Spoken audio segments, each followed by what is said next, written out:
There we go. Okay. All right. I apologize for that. Let me run back through the slides. And I'll just start from here. And Daisy, I apologize. You're going to hear these twice. And Beth, thanks for joining us. So again, I'm going to talk about what's new in Canvas over the last month or so. And here is the TexAg if you would like a copy of the presentation. You can also scan the QR code there. In about 30 minutes, we're going to give an update over what has happened in Canvas over the last month, have a chance for general question and answer, and then open discussion and networking. Just as a reminder, we will have one more of these sessions this spring semester, and that will be on Monday, May 1st, also at 10 a.m. And again, we will focus on providing updates for Canvas as it is implemented here at Texas A&M University. We'll also provide some examples. We will gather informally.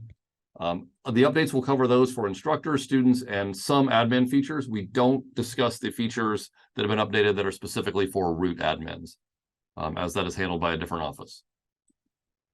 So here are the updates for this past month. The first one, well, before I get to that one, just as a reminder, the releases typically occur on the 4th Friday of the month. You can just Google Canvas release notes, or you can visit the TexAg here, TexAg/Canvas RA. The first one, which I started in, thanks to Carlos, and if you haven't met Carlos, Carlos is from our office as well, and he is here helping out today. The first change is actually carry over from last month. When I did the session last month, not everyone was yet seeing this on March 1st, so I did want to show it real quick, and this is the drag and drop feature in the rich content editor. This allows you to copy and paste and drag that directly into the rich content editor from either Windows Explorer or from macOS Finder. You can also do it from a web browser, provided that you use Command V or Control V to do that. So this should have been live for students on March 1st. Not everyone saw it then, so I will demo it real quick in case you haven't seen it. I was able to demo it last month, but some of the attendees were not. I think it was rolling out slowly. So if I navigate to any resource where I see the rich content editor, I'm just going to do this in a page real quick. Demo this in a page. I can then drag and drop content into the rich content editor. So if I open the File Explorer, I can then locate something that I want to drag and drop. So I have this picture of the maroon bells here in the gardens. I can drag and drop that in. I can also do it from a web browser by copying and pasting. Just know that you must use Control V when you're pasting. If you try to right click and paste, you will still receive the error.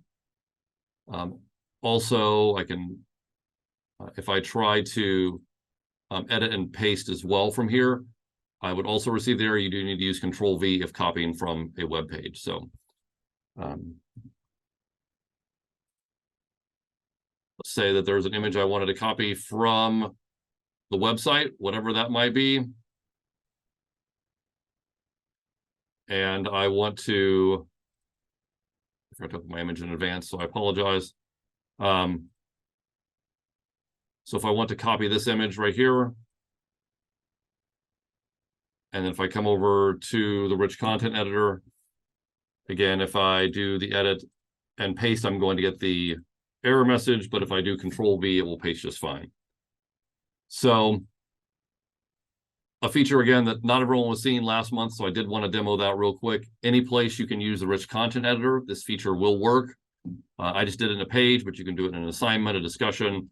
Wherever you see the rich content editor, you should be able to use that feature. The next feature is the last run report. So if you have your language set to something other than English, that native language will now show in the report, and the report should automatically translate to that. So we talked about this last month a little bit. The features were starting to work toward this. So in my account settings, if my native language is set to something other than the system default, which is US English, and I have that set in my account settings, then when I run reports, I can I will be able to get those reports in the language that I have set. So here we go. Get the right. So anytime I run a report, I will have the ability to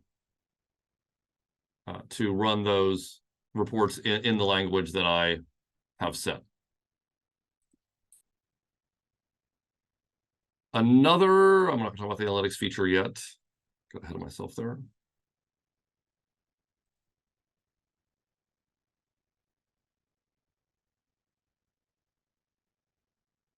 This is the one that has been discussed a lot on campus. This is a feature that was released this month. You could submit an assignment on behalf of a student. This will not be enabled at this time, in the Texas A&M instance. There is a lot of ongoing discussion about this feature. If any change associated with this feature is implemented, it would be in the fall 2023 at the earliest. We don't make changes like this in the middle of the semester. The small changes that roll out that are part of Canvas out-of-the-box experience, we absolutely allow those to roll out. Items like this, we do not. So the earliest this would happen would be at the start of the fall semester, if it happens at all. The way it would work, though, there is a submit for student button here, and then it would show the instructor it was submitted by someone else, and it would also show that in the speed grader. But again, we are not implementing that at this time. If you Google the release notes or you visit the page, you will see a lot of discussion and a lot of notes about this. That's why I wanted to mention it, but it is not one that we are implementing at this time. Another, a very nice feature that just came about last week, and I know Beth in particular may be interested in this one. This is the outcomes analysis report. So one of the issues with new quizzes was you could not get CSV reports of the quizzes. That is starting to change. I know that's been on the roadmap. The first aspect of that has changed, that was rolled out last week, is the analysis report for outcomes.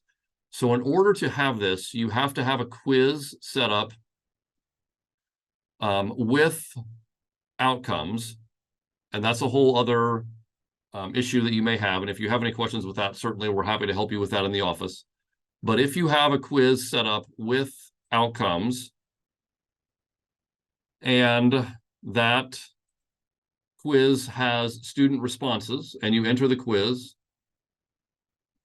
you now can generate a report for the outcome analysis, which you could always do, but you now can export that as a CSV, which you could not do before. There's been a lot of requests for this. So I gave just a very generic quiz. David and Sally took that. I made up a generic outcome called Aggie Knowledge and tied that to the questions on the quiz, and then set the mastery level for that at 3. And now I can export that CSV, just like any of the other CSVs from Canvas that you can download. It will ask you or prompt you where you want to download that. You can download it. And once that has downloaded rather, then you can get the report of that in Excel form. So you always get the visual form in new quizzes. With the outcome report, you are now able to get the CSV to dive a little bit deeper with that. It will tell you various information about the particular outcome. It will show the individual questions. In this question, there were only 4 possible quizzes, or 4 possible questions, excuse me. And each of them was tied to one particular learning outcome. And that was Aggie Knowledge. But you can see a little bit more information about the outcomes, so you can generate those outcome reports that I know we've had a lot more questions about outcomes recently, so I have a feeling this is a feature that is going to be implemented and utilized. But that CSV export button is now there. It's visible, it's useful, and you should be able to download that. Again, it does require a new quiz, and it does require that the questions are tied to outcomes. If you have questions on that, I can answer those here in a couple of minutes, or we can schedule an appointment for a deeper dive. But you do have to have that. You won't see that export CSV button unless you are in a new quiz and the quiz questions have been tied to the outcomes. PJ, can we do that yet with rubrics, or is that new quizzes is all in place at the moment? Just new quizzes as of now. I can't remember if rubrics are on the roadmap or not. I'd have to double check that, Beth, to make sure, but I know just for the quizzes right now you can.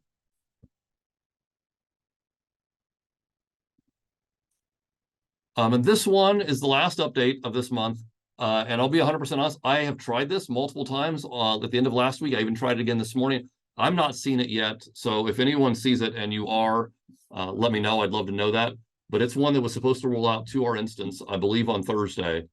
And that is if you upload multiple files and you have the notifications turned on in your account settings to be notified when files are uploaded to your course, you should then receive a notification showing you the names of all the files and the ability to click on them and link them. So it should come as a Canvas notification to your email. If you upload anywhere from 2 to 20 files, you should see that. I have not been able to replicate this and to get it to show yet, but I know sometimes it does take a few days, even up to a week, for these features to roll out after they're announced, and it could be that it just hasn't shown yet. But I've uploaded multiple files on a few occasions and have not been able to replicate this, so this is just a screenshot from Instructure itself as to what you should see. But you should get this notification if your notifications are set. So in the course and in the account, if you have your notifications for files turned on, then whether that be immediately or a daily summary, you should receive this notification. But again, I have not been able to replicate that. So if anyone uploads a lot of files and is able to do that, I would love to know that. But that is one that is supposed to roll out, or actually was supposed to roll out at the end of last week, but I have not seen yet. And those are all of the updates that I have for this month.